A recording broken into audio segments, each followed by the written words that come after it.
So, today we are going to begin with History Chapter 3 Ruling the Countryside. On 12 August 1765, the Mughal Emperor appointed to the East India Company as the Diwan of Bengal. Now it had to think of administrating the land and organizing the revenue resources. The company had become the Diwan, but it still saw itself primarily as a trader. Their effort was to increase the revenue as much as it could and buy fine cotton and silk cloth and cheaply as possible. However, this led to a deep crisis in Bengal economy.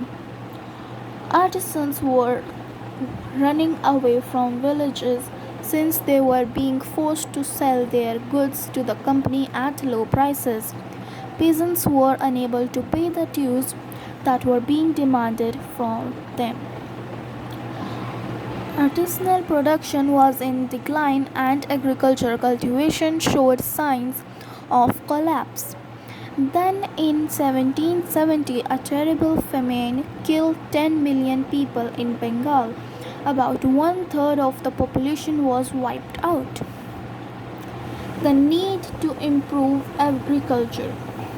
Most company officials began to feel that investment in land had to be encouraged and agriculture had to be improved. After 2 decades of debate on the question, the company finally introduced the permanent settlement in 1793. Lord Cornwallis was the Governor General when the permanent settlement was introduced. By the term of settlement, the Rajas and Talukdars were recognized as zamindars. They were asked to collect rent from the peasants and pay revenue to the company. The amount to be paid was fixed permanently, that is, it was not to be increased ever in the future. It was felt that this would ensure a regular flow of revenue into the company's treasury and at the same time encourage the zamindars to invest improving the land. The problem. The permanent settlement, however, created problems. Company officials soon discovered that the zamindar were in fact not investing in the improvement of land. The revenue that had been fixed was so high that the zamindars found it difficult to pay.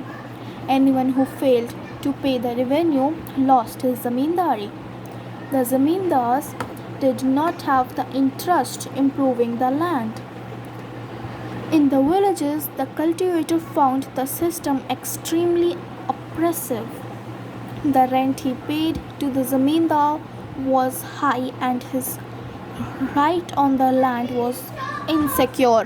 To pay the rent, he had to often take a loan from the moneylender, and when he failed to pay the rent, he was evicted from the land he had cultivated for generations. Here's one assignment for homework for you all.